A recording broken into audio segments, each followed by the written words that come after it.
નમસ્કાર વિદ્યાર્થી મિત્રો, આપણે આજનો જે લેક્ચર છે એમાં આપણે ચેપ્ટર નંબર 3 જે પરમાણુ બંધારણ પછીનું જે ચેપ્ટર છે એની વાત કરવાની છે. એ ચેપ્ટર છે તત્વોનું વર્ગીકરણ. ધ્યાન આપજો, તત્વોનું વર્ગીકરણ અને ગુણધર્મોમાં આવર્તિતા. ઓકે, તત્વોનું વર્ગીકરણ અને ગુણધર્મોમાં આવર્તિતા, આ આપણે ચેપ્ટરની ચર્ચા કરવાની છે. તો હવે ચેપ્ટરની શરૂઆત કરીએ ત્યારે આપણે એટલે આખું ચેપ્ટર આવર્ત કોષ્ટક વિશે આપણે સમજવાનું છે, બરાબર છે. એમાંથી પ્રથમ જો આપણે ચેપ્ટરની શરૂઆત કરીએ તો એક વૈજ્ઞાનિક હતા, ગ્લેન સીબોર્ગ. કોણ હતા? Glenn Seaborg. હવે ગ્લેન સીબોર્ગ નામના જે વૈજ્ઞાનિક હતા ને, એણે કંઈક આવર્ત કોષ્ટક વિશે કીધું હતું. શું કીધું હતું? કે યુરેનિયમ જે છે, યુરેનિયમ પછીના જે તત્વો છે, એ યુરેનિયમ પછીના 8 જે તત્વો છે એ 8 તત્વ સ્વયં છે, કે તમને સ્વયં મળી આવે. અને એના પછીના જે 2 તત્વો છે, આ 2 તત્વો, આ બંને તત્વોની વાત કરવા તો કે સંયુક્ત રીતે એટલે ભેગા થઈને મળે છે, જેને ટ્રાન્સ યુરેનિક તત્વ કહેવાય છે. કેવા? ટ્રાન્સ યુરેનિક તત્વ કહેવાય છે. ચાલો, હવે પછી છે કે એટલે છે ને આ જે ગ્લેન સીબોર્ગે આ માહિતી આપી હતી ને, એને આધારે જે તત્વ શોધાણું ને 106 નંબરનું, આ 106 નંબરના તત્વને આ ગ્લેન સીબોર્ગના માનમાં એનું નામ આપવામાં આવ્યું ને એ તત્વનું નામ હતું સી બોર્ગિયમ. શું નામ આપવામાં આવ્યું? 106 નંબરના તત્વને સી બોર્ગિયમ નામ આપવામાં આવ્યું. હવે જો આવર્ત કોષ્ટક તમને કઈ કઈ રીતે ઉપયોગી છે, કે આવર્ત કોષ્ટક હોય તો હું તમને ખબર પડે. પહેલી વસ્તુ કે જો સર આવર્ત કોષ્ટક હશે તો રસાયણ વિજ્ઞાનની અગત્યની સંકલ્પનાઓ તમને ખબર પડે. અગત્યની સંકલ્પનાઓ વિશે તમને વધારે આઈડિયા આવશે. બીજો પોઈન્ટ શું છે? તો બીજો પોઈન્ટ એવો છે કંઈક કે જો અમને આવર્ત કોષ્ટક ખબર હશે તો અમે સંશોધન વિશે કંઈક ખબર પડશે, કે નવા સંશોધનો વિશે મને વિચાર આવશે, રસ્તા સૂચવશે, બરોબર છે. ત્રીજો પોઈન્ટ જે છે કે નવા તત્વની આગાહી તમે કરી શકો. નવા તત્વની આગાહી છે એ શક્ય બની શકે જો આવર્ત કોષ્ટક ખબર હોય. ત્યારબાદ બીજા અલગ અલગ ગુણધર્મો વિશે પણ તમે મેળવી શકો. હવે જો ઈસવીસન 1800માં, ક્યારે? ઈસવીસન 1800માં સર્વપ્રથમ 31 તત્વની શોધ થયેલી. કેટલા તત્વો પહેલા ગોતાયેલા? 31 તત્વ. ત્યારબાદ ઈસવીસન 1865માં, ધ્યાન આપજો, કે એટલે કે લગભગ 65 વર્ષ થયા ને ત્યાં સુધીમાં બધા થઈને કુલ 63 તત્વો શોધાઈ ગયેલા હતા. એટલે આ બે વચ્ચેનો છેલ્લા 65 વર્ષમાં કેટલા તત્વો શોધાયેલા તો તમે ગણી શકો કે 32 તત્વ શોધાયેલા છે. ત્યારબાદ અત્યારે હાલની જો આપણે તકે કહીએ તો 2020 સુધીની જો ચર્ચા કરીએ તો 2020 સુધીમાં લગભગ 118 તત્વ છે એ શોધાઈ ગયેલા છે, બરોબર છે. બુકમાં 2019ની બુક છે એટલે લગભગ એ લોકો 114 તત્વ આપેલા છે, પણ આપણે 2020 સુધીમાં 18 તત્વની શોધ સંપૂર્ણપણે થઈ ગઈ હતી, બરોબર છે. હવે આ જે તત્વોની શોધ થયેલી છે, આ તત્વોની શોધ ત્યારબાદ એ તત્વોને હવે ગોઠવવા કે મેં મોટામાં મોટો એક પ્રશ્ન ઉદ્ભવતો હતો. તો આ તત્વો છે એની ગોઠવણી કરવા માટે સૌ પ્રથમ જો કોઈ વૈજ્ઞાનિક આવ્યા હોય તો એ હતા જ્હોન ડોબ્રેનર. કોણ હતા? જ્હોન ડોબ્રેનર, જેને ડોબ્રેનરની ત્રિપુટી એવો નિયમ પણ કહેવામાં આવે છે. તમે નાના ધોરણમાં છે આ ચોક્કસ ભણી ગયા હશો, જ્હોન ડોબ્રેનર. હવે એણે શું કર્યા ખબર છે? કે તત્વ લીધા. હવે દાખલા તરીકે હું ઉદાહરણ તરીકે આપું, એણે કઈ રીતના ગોઠવણી કરી કે પહેલા તો એણે લિથિયમ લીધો, પછી સોડિયમ લીધો, હવે પોટેશિયમ. હવે લિથિયમનો પરમાણુ ભાર થાય 7. કેટલો થશે? 7. પોટેશિયમનો કેટલો થાય? 23. હવે આ બંનેનો સરવાળો, પોટેશિયમનો 39. પોટેશિયમનો કેટલો થશે? 39. આ બંનેનો સરવાળો કરો ભાગ્યા, એટલે આ બંનેનો સરવાળો કરો એટલે 46 ભાગ્યા 2 કરો એટલે વચ્ચેના પરમાણુ ભાર, વચ્ચેના તત્વનો પરમાણુ ભાર, એવું એને ગોઠવ્યું. પાછું બીજું કર્યું કે કેલ્શિયમ લીધો, પછી સ્ટ્રોન્શિયમ લીધું અને પછી બેરિયમ લીધું. હવે કેલ્શિયમનો પરમાણુ ભાર થાય 40, બેરિયમનો પરમાણુ ભાર થાય 137. હવે આ બંનેનો સરવાળો કર્યો ભાગ્યા 2 એટલે વચ્ચેનું જે સ્ટ્રોન્શિયમ છે એના તત્વનો પરમાણુ ભાર મેળવો. એટલે આ ત્રિપુટી જોવો, 3 તત્વ એક સાથે આવે છે એટલે ત્રિપુટી. હજી એને લીધું કોણ? ક્લોરીન લીધો, એનું દળ થાય 35.5. પછી બ્રોમિન લીધું અને આયોડિન લીધું. ત્યારબાદ આનું દળ થાય 80 અને આનું થશે 127. તો આ બેનો સરવાળો ભાગ્યા 2 કરો એટલે 80 તમને જવાબ પ્રાપ્ત થાય.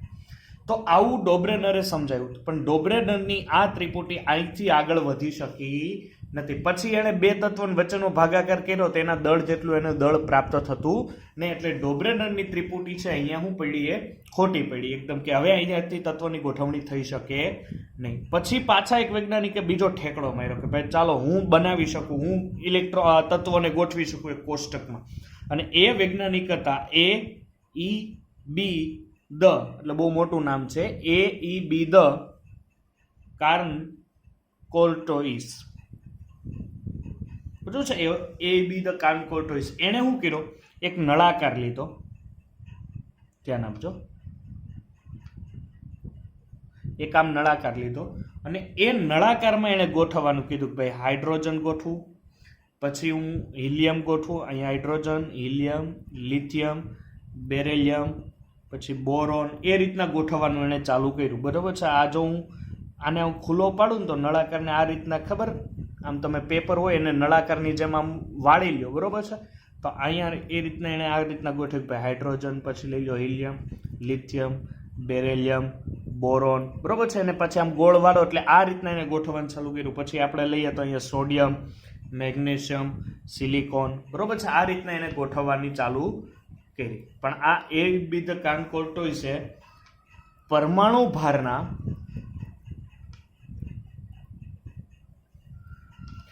ચડતા ક્રમમાં આને ગોઠવવાની કોશિશ કરી. કયા ક્રમમાં? ચડતા ક્રમમાં. પણ તોય અહીંયા પણ મેળ આવ્યો ને. એટલે AEB દ કાર્ન કોર્ટોઇસનો પણ નિયમ ક્યાં પડ્યો? ખોટો પડ્યો, કે તત્વની ગોઠવણીમાં.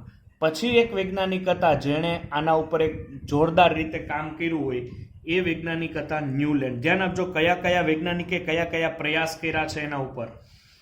હવે એણે શું કર્યું કે એણે પણ પરમાણુ ભારના આધારે પરમાણુ ભારના ચડતા ક્રમમાં જ ગોઠવા. એણે શું કર્યું કે લિથિયમ લીધું, પછી beryllium, boron, carbon, nitrogen, oxygen અને ફ્લોરિન, આ રીતના ગોઠવા. બરોબર છે બધા તત્વોને.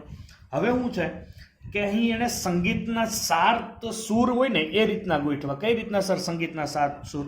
જો આ સા, રે, ગા, મા, પ, ધ, ની અને સા. ચાલો આ 7 સૂર આ રીતના ગોઠવા. એટલે અહીંયાથી તમે જોઈ શકો છો 1 2 3 4 5 6 and 7 એટલે ફરીથી સા આવી જાય. એટલે કે લિથિયમના જે તત્વનો ગુણધર્મો હોય ને લિથિયમના, એ તેવા જ 7મા તત્વે પાછા શું થાય? રિટર્ન થાય. એટલે અહીં સંગીતના સૂરની જેમ એ દરેક 7મા તત્વે તેના ગુણધર્મ પાછા તેવા જ જોવા મળે છે, એવું ન્યુલેન્ડે કીધું. અને એ રીતના એને ઇલેક્ટ્રોન ગોઠવા. શું કીધું કે અહીં સંગીતના સૂરની જેમ, ધ્યાન આપજો, અહીં સંગીતના સૂરની જેમ એ દરેક 7મા તત્વએ તેના ગુણધર્મ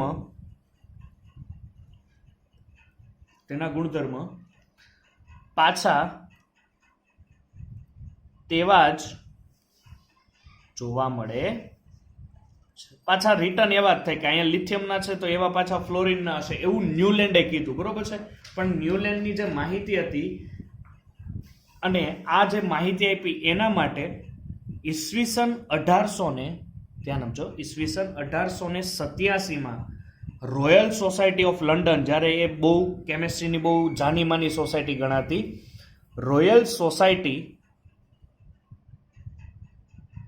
ઓફ લંડન, બરોબર છે, આ રોયલ સોસાયટી ઓફ લંડન દ્વારા એને એક ઇનામ આપવામાં આવ્યું જેને ચંદ્રક એનાયત કર્યું. બરોબર છે. અને બીજું શું કહેવાય છે? ચંદ્રક, જેને ચંદ્રક એનાયત કરવામાં આવેલું હતું. બરોબર છે, રોયલ સોસાયટી લંડન દ્વારા.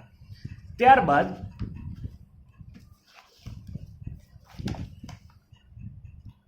જો આપણે બીજી ચર્ચા કરવામાં આવે તો હવે એક વૈજ્ઞાનિક હતા લોથર મેયર, જેને આ બધા જે ડોબ્રેનર છે, પછી ન્યુલેન્ડ લઈ લ્યો, બધા એ તત્વો છે, એ તત્વોને આવર્ત કોષ્ટકમાં ગોઠવવા માટેની એક ભલામણો કરેલી હતી. પછી એક વૈજ્ઞાનિક આવ્યા લોથર મેયર. કોણ? લોથર મેયર, જેનું આગમન થયું 1869માં. એણે શું કર્યું? એણે તત્વને તેના પરમાણુ ભારના ચડતા ક્રમમાં ગોઠવા. પરમાણુ ભારના ચડતા ક્રમમાં. ઓકે, હવે આમાં શું થતું કે નિયમિત અંતરાલ આવે ને, નિયમિત એટલે કે એક પછી એક ભાગ આવે, એટલે કે નિયમિત અંતરાલે ગુણધર્મમાં સામ્યતા જોવા મળતી. ગુણધર્મમાં સામ્યતા જોવા મળતી એટલે કે સમાન દેખાતા. ત્યારબાદ એના જે પછી પરમાણુ કદ હોય, પછી એના ગલન બિંદુ હોય તત્વના, કે તેના તત્વના ઉત્કલન બિંદુ હોય, એ આધારે અલગ અલગ આવર્ત કોષ્ટકની રચના કરી. કોણે? લોથર મેયર નામના વૈજ્ઞાનિક હતા, એણે આ રચના કરેલી હતી. હવે ધ્યાન આપજો, પણ દમેત્રી મેન્ડેલિફનું એ લોથર મેયરના આવર્ત કોષ્ટક જેવું જ હતું. બરોબર છે? જે લોથર મેયરે જે આવર્ત કોષ્ટક આપ્યું હતું ને, સેમ ટુ સેમ આવર્ત કોષ્ટક દમેત્રી મેન્ડેલિફ. ધ્યાન આપજો, આ એક એવા વૈજ્ઞાનિક છે કે જેને રસાયણ વિજ્ઞાનમાં સૌથી વધારે જો ફાળો આપ્યો હોય તો એવા વૈજ્ઞાનિક હતા દમેત્રી મેન્ડેલિફ. બરોબર છે?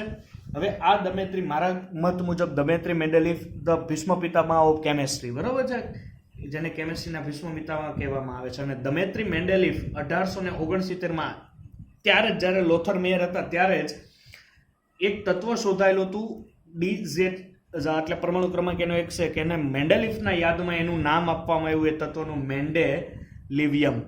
શું નામ આપવામાં આવ્યું? મેન્ડેલિવિયમ. તમને કદાચ MCQમાં પૂછાય કે તત્વ નંબર 101 છે, કયા વૈજ્ઞાનિકના યાદમાં એને નામ આપવામાં આવ્યું મેન્ડેલિવિયમ? તો એ હતા વૈજ્ઞાનિક દમેત્રી મેન્ડેલિફ. હવે દમેત્રી મેન્ડેલિફે એક આવર્ત નિયમ આપ્યો. હવે એ આવર્ત નિયમ શું હતો? ધ્યાન આપજો. તો દમેત્રી મેન્ડેલિફે જે આવર્ત નિયમ આપેલો ને, એ આવર્ત નિયમ કંઈક આ રીતના હતો કે તત્વના, ધ્યાન આપજો, તત્વના ગુણધર્મો તેમના પરમાણુ ભારના, તત્વના ગુણધર્મો તેમના પરમાણુ ભારના આવર્તનીય વિધેય છે. કેવા છે? આવર્તનીય વિધેય છે. હવે તત્વના ગુણધર્મ તેમના પરમાણુ ભારના આવર્તનીય વિધેય છે, એટલે કે એણે દમેત્રી મેન્ડેલિફે એવું કીધું કે પરમાણુ ભારને તમે જો ચડતા ક્રમમાં ગોઠવો તો એ આવર્તનીય રીતે ગોઠવાય છે. એટલે દમેત્રી મેન્ડેલિફે જે પ્રમાણે લોથર મેયર રીતના એ જ રીતના ગોઠવણી, પણ વધારે માન આપવામાં આવ્યું હતું દમેત્રી મેન્ડેલિફના ઓલા કોષ્ટકને. તત્વને પરમાણુ ભારના ચડતા ક્રમમાં ગોઠવા. બરોબર છે? એમાં કઈ રીતના એને આ કોષ્ટક ગોઠવું કે આડી હરોળ લીધી અને ઊભા સ્તંભ. બરોબર છે? આડી હરોળ લીધી અને ઊભા સ્તંભ તમારી ચોપડીમાં જોઈ શકો છો, તો હું સ્ક્રીન ઉપર મૂકી દઈશ. જે દમેત્રી મેન્ડેલિફનું આવર્ત કોષ્ટક છે એમાં આડી હરોળ અને ઊભા સ્તંભ. તો એમાં જે ઊભા સ્તંભ હતા ને વિદ્યાર્થી મિત્રો, આ ઊભા સ્તંભના તત્વના રાસાયણિક ગુણધર્મ અને ભૌતિક ગુણધર્મ, ધ્યાન આપજો, રાસાયણિક ગુણધર્મ અને ભૌતિક ગુણધર્મ કેવા હોય? સમાન. એટલે એક એક તમે સ્તંભ લ્યો, એ સ્તંભના આ તમે આ રીતના, હું એની આવર્ત કોષ્ટકની કદાચ વાત કરું તો આ ઊભા સ્તંભ દેખાય ને તમને, આ ઊભા સ્તંભમાં બધા જે તત્વ છે, આ જે બધા તત્વ છે, બધા તત્વ કદાચ અહીંયા હું A, B, C હું કહી શકું તો બધા તત્વના જે રાસાયણિક ગુણધર્મ અને ભૌતિક ગુણધર્મ છે એ કેવા છે? સમાન છે. બરોબર છે? અને ભૌતિક ગુણધર્મ અને રાસાયણિક ગુણધર્મનો આધાર લીધો હતો અને સંયોજનના પ્રમાણસૂચક સૂત્ર વિશે પણ એને ગોઠવણી કરેલી હતી. હવે દાખલા તરીકે હું એક ઉદાહરણ આપું કે હવે જો અહીંયા સમૂહ નંબર 6 લો. સમૂહ એટલે અહીં 1, 2, 3, 4, 5, 6 અને 7. તો સમૂહ નંબર 6 છે એ ટિટેનિયમ છે, સોરી ટેલુરિયમ છે. અને સમૂહ નંબર 7માં એક હલકું તત્વ છે એ છે આયોડિન છે. કેવું છે? આયોડિન છે. હવે સમૂહ નંબર 7માં જ્યારે તમે આવર્ત કોષ્ટકમાં જોશો, સમૂહ નંબર 7માં ટેલ્યુરિયમ કરતા આયોડિન કેવું છે? હલકું તત્વ છે. પરંતુ તેના ગુણધર્મ છે ફ્લોરિન, ક્લોરિન અને બ્રોમિન, ફ્લોરિન, ક્લોરિન, બ્રોમિન જેવા હોવાથી આયોડિનને સમૂહ નંબર 17માં. ખરેખર તમે એમ કહો કે ભાઈ દમેત્રી મેન્ડેલિફે એમ કીધું છે કે પરમાણુ ભારના ચડતા ક્રમમાં, તો ટેલુરિયમ કરતા સમૂહ નંબર 6 પછી સમૂહ નંબર 7 આવે. તો સમૂહ નંબર 6 પછી 7 આવતો હોવો જોઈએ, તો આયોડિનનો પરમાણુ ભાર વધારે હોવો જોઈએ, એનું દળ વધારે હોવું જોઈએ. તો અહીંયા ટેલુરિયમ વધારે ભારે તત્વ કહે છે. પણ એક અપવાદ તરીકે એને મૂકવામાં શું આવ્યું કે ભાઈ આયોડિન છે એના ગુણધર્મ ફ્લોરિન, ક્લોરિન અને બ્રોમિન જેવા દેખાતા હોવાથી પછી આયોડિનને તમારે કાંઈ કામ કર્યા વગર, ભૂલ કર્યા વગર તમારે એને સમૂહ નંબર 7માં મૂકવું પડે. દમેત્રી મેન્ડેલિફે અમુક તત્વની આગાહી પણ કરી. હવે આગાહી કેમ કરી? હવે ગ્રુપ એ એટલે કે સમૂહ નંબર તમે એની વાત કરો, પછી હું અહીંયા લઉં છું ગ્રુપ બી. હવે એક તત્વ હતું એલ્યુમિનિયમ અને સ્તંભ નંબર ગ્રુપ બીમાં સિલિકોન તત્વ. હવે એના નીચેના જે તત્વ છે ને એ ગોતાયેલા હતા ને એમ નીચેના જે તત્વ છે એનું સ્થાન ખાલી હતું. બરોબર છે? આ જે સ્થાન ખાલી હતું તો અહીંયા શું કરી ખબર છે કે ભાઈ આના જેવા કોઈ એલ્યુમિનિયમ જેવા જે ગુણધર્મ ધરાવતું કોઈ તત્વ જો મને મળે ને, કોના જેવું? એલ્યુમિનિયમ તત્વ ગુણધર્મ જેવું તત્વ મને કોઈ મળે ને, તો મારે અહીંયા શું થાય? મૂકવાનું થાય. એટલે અહીંયા એનું નામ આપવામાં આવ્યું એકા એલ્યુમિનિયમ. શું નામ આપવામાં આવ્યું? એકા એલ્યુમિનિયમ. અને અહીંયા નામ આપવામાં આવ્યું એકા સિલિકોન. જ્યાં તત્વ મળેલું નથી ને એની પહેલા જ એનું નામ આપવામાં આવ્યું. શું આપવામાં આવ્યું? એકા એલ્યુમિનિયમ ને એકા સિલિકોન. એવું રીઝન શું કીધું કે દમેત્રી મેન્ડેલિફે કીધું કે એને શું કીધું કે એક જ જો ઉભા સ્તંભ હોય એના રાસાયણિક ગુણધર્મ અને ભૌતિક ગુણધર્મ સમાન હોય. એટલે કોઈ નવું તત્વ ગોતે જો એના રાસાયણિક ગુણધર્મ અને ભૌતિક ગુણધર્મ એલ્યુમિનિયમ જેવા દેખાય તો અહીંયા નીચેનું જે સ્થાન ખાલી છે ત્યાં મૂકી દેવાનું. તો એણે જે પ્રક્રિયા કરેલી કે એકા એલ્યુમિનિયમ અને એકા સિલિકોન, એટલે એકા એલ્યુમિનિયમ અને એકા સિલિકોન ને ત્યારબાદ જે તત્વ મળ્યા એની વિશે એણે મૂકેલું. જેમ કે સિલિકોન પછી અત્યારની જો વાત કરીએ તો ત્યારે તત્વ મળેલું હતું જર્મેનિયમ. બરોબર છે?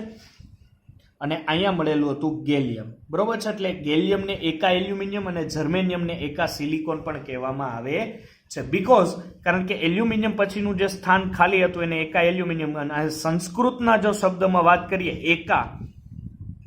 એકા એટલે થઈ આગળનું. શું થશે?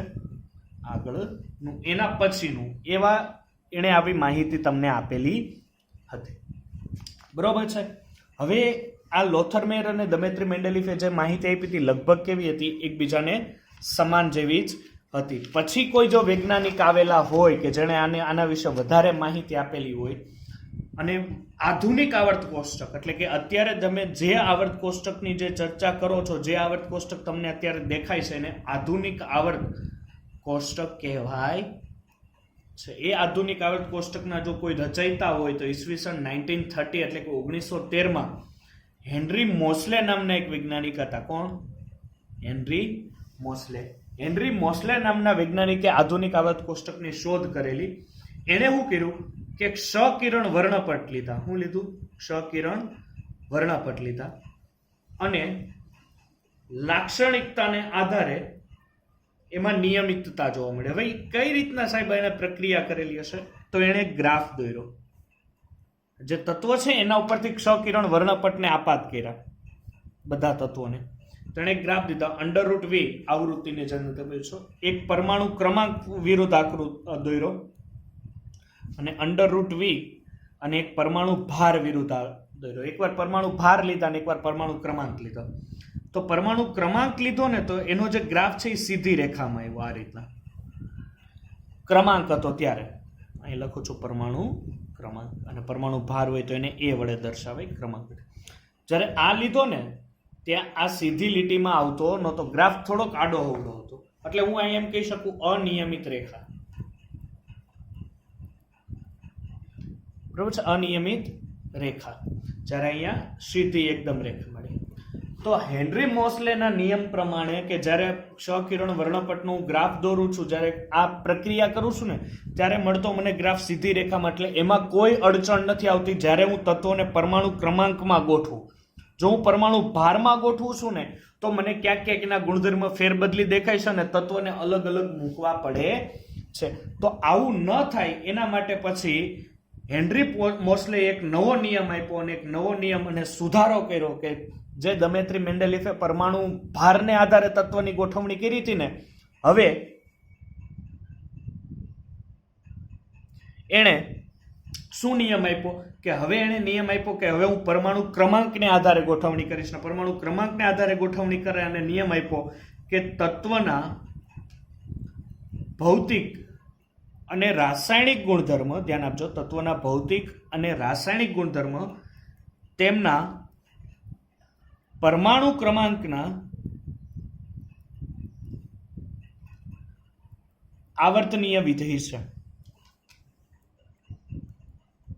કેવા છે? તેના પરમાણુ ક્રમાંકના આવર્તનીય વિધેય છે. એટલે કે પરમાણુ ક્રમાંકને આધારે જો ગોઠવણી કરો તો તમને પરફેક્ટ તમને ભાગ મળે છે. પરમાણુ ક્રમાંક 92 પછીના જે પણ તત્વ છે, કયા 92 પછીના જે પણ તત્વ છે એ પ્રયોગશાળામાં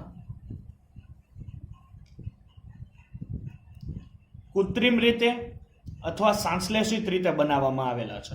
ક્યાં પછીના તત્વો? 92 પછીના તત્વો છે કુદરતી રીતે, કૃત્રિમ રીતે અથવા સંશ્લેષિત. કુદરતમાંથી મળતા 94 તત્વના સમાનતા ગોઠવણી જોવા મળે છે. કેટલા? કુદરતમાંથી કુલ 94 તત્વોની ગોઠવણી સમાનતાથી જોવા મળે છે. જે હેનરી મોસ્લેનું આવર્ત કોષ્ટક હતું, આ આવર્ત કોષ્ટકમાં ધ્યાન આપજો, હેનરી મોસ્લેના આવર્ત કોષ્ટકમાં 7 આવર્ત હતા. એટલે આડી હરોળ હોય એને આવર્ત કહેવાય. 7 આવર્ત હતા. અને જો સમૂહની વાત કરીએ તો 18 સમૂહ હતા, જેને ઊભા સ્તંભ તમે કહી શકો. બરોબર છે? તો હેનરી મોસ્લેનું આવર્ત કોષ્ટક જો તમે ચર્ચો, જે તમે આવર્ત કોષ્ટક અત્યારે જોવો છો, એ આવર્ત કોષ્ટકમાં કુલ 7 આવર્ત હતા અને 18 સમૂહ હતા. બરોબર છે? એની આપણે જો ચર્ચા કરીએ કે 7 આવર્ત અને 18 સમૂહની, તો અહીંયા જો હું ચર્ચા કરું તો આ રીતના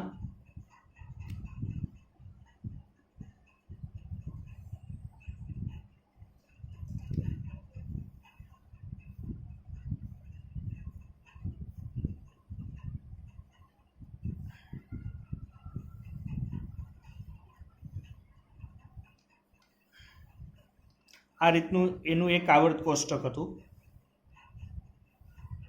બરોબર છે? જેમાં કુલ 4 વિભાગ આપેલા છે. એસ બ્લોક કહેવાય આને, આને ડી બ્લોક કહેવાશે, આને પી બ્લોક કહેવાશે અને આને એફ બ્લોક કહેવાશે. ઓકે, હવે ઊભા સ્તંભની જો ચર્ચા કરીએ તો સમૂહ નંબર 1, આ સમૂહ નંબર 2, પછી આ સમૂહ નંબર 3 થશે, આ સમૂહ નંબર 4, આ 5, 6, 7, 8, 9, 10, 11 અને 12. અને પછી અહીંયા સમૂહ નંબર 13, 14, 15, 16, 17 અને સમૂહ નંબર 1, 18. ઓકે, અહીંયા 3, 4, 5, 6, 7, 8, 9, 10, 11 અને 12. તો તમે જોઈ શકો છો કુલ 18 સમૂહ. અને જો આવર્તની આપણે ચર્ચા કરીએ તો કુલ 7 આવર્ત આવે. એક અહીંયા પેલા હાઇડ્રોજન તત્વ અને હિલિયમ તત્વ એ પેલો આવર્ત, પછી આ બીજો, ત્રીજો, ચોથો, 5, 6 અને 7. ઓકે, કુલ 7 આવર્ત આ રીતના આપેલા છે. નીચેનું શું છે એની આપણે આવતા લેક્ચરમાં આપણે ચર્ચા કરીશું. એટલે તમને સિમ્પલ આવર્ત કોષ્ટકમાં કુલ કેટલા છે તો સમૂહ તમે જોઈ શકો 1, 2 અને 12, 13, 14, 15, 16, 17 અને 18. 18 તમને તમારી પાસે શું છે તો સર 18 અમારી પાસે સર સમૂહ છે. જો આવર્તની વાત કરવી, આવર્ત એટલે આડી હરોળ, બરોબર છે? તો આવર્તની વાત કરવામાં આવે તો આવર્ત અમારી પાસે 7 છે. પ્રથમ આ હાઇડ્રોજન હિલિયમ, પછી બીજો, ત્રીજો, ચોથો, પાંચમો, છઠ્ઠો અને 7મો આવર્ત છે. બરોબર છે. તો આપણે અહીંયા આવર્ત કોષ્ટકની વાત અહીંયા સુધી રાખીએ. ફરીથી આપણે આવર્ત કોષ્ટકને વધારે તત્વો અને એની સરળ રીત શીખવાની આવતા લેક્ચરમાં જોશું.